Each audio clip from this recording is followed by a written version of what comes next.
Hello बच्चों, अब हम पढ़ेंगे आपकी बुक का चैप्टर 11 द्रौपदी स्वयंवर। अगर अभी तक आपने मेरे चैनल को लाइक सब्सक्राइब शेयर नहीं किया तो जल्दी से कर दीजिए। स्टार्ट करते हैं क्वेश्चन आंसर। द्रौपदी कौन थी? पहला क्वेश्चन है चैप्टर में। जब आप द्रौपदी स्वयंवर पढ़ रहे हैं तो हमें ये मालूम होना चाहिए द्रौपदी कौन थी। तो द्रौपदी पंचाल नरेश की कन्या थी। क्वेश्चन नंबर 2 है द्रौपदी के स्वयंवर के लिए राजा द्रुपद ने क्या घोषणा की? कई बार इनके पिता का नाम भी पूछ लेते हैं, तो आपको पता होना चाहिए इनके पिता का नाम द्रुपद था। तो उसने घोषणा की थी कि जो राजकुमार पानी में प्रतिबिंब देखकर उस भारी धनुष से तीर चलाकर ऊपर टंगी हुई मछली को नीचे गिरा देगा, उसी को द्रौपदी वरमाला पहनाएगी, अर्थात उसी की द्रौपदी से शादी हो जाएगी।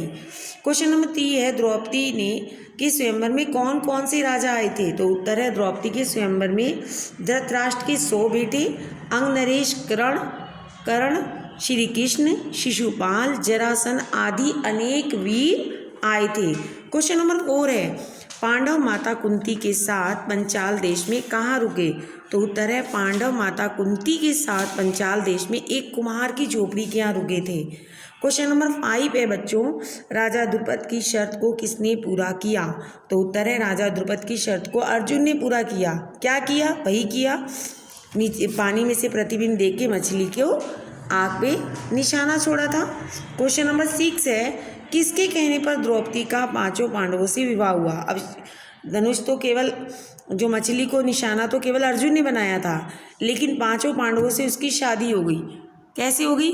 जब वो गेट पे आए अपनी झोपड़ी के तो उन्होंने कहा पापा माता हम कुछ लाए हैं। तो माँ तो हमेशा की भांति थी, उसने सोचा भोजन ही लाए होंगे। उसने कह दिया 5 भाई बांट कर ले लो। अब 5 भाई, आज तो उनके पास एक स्त्री थी, अब माँ का तो वचन सत्य करना ही करना था, तो इसलिए द्रौपदी ने माता कुंती की आज्ञा और सबकी सहमति से 5 पांडवों से विवाह किया। क्वेश्चन नंबर 7 है धृष्टद्युम्न ने कुम्हार की झोपड़ी में क्या देखा? तो उत्तर है धृष्टद्युम्न जो कि द्रौपदी का भाई था, वो अपनी बहन, जब ब्राह्मण वेश में उसने अर्जुन ने प्रतिज्ञा को पूरा किया था, तो अपनी बहन को जब वो लेके जा रहा था उसके पीछे पीछे पीछा किया, तो उसने देखा कि कुम्हार की झोपड़ी में अग्नि शिखा की भांति एक तेजस्वी देवी बैठी हुई है। और जब वो बातें कर रही थी तो उसको विश्वास हो गया कि ये देवी कोई और नहीं, देवी कुंती है, और ये जो 5 ब्राह्मण हैं ये पांडव ही हैं। ये बात आके उसने अपने पिता को भी बताई थी।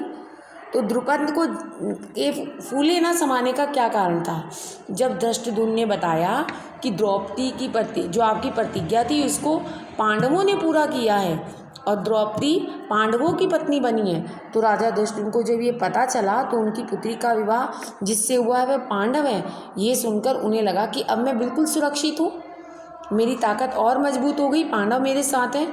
तो ये समझकर, ये जानकर वे फूले नहीं समाये।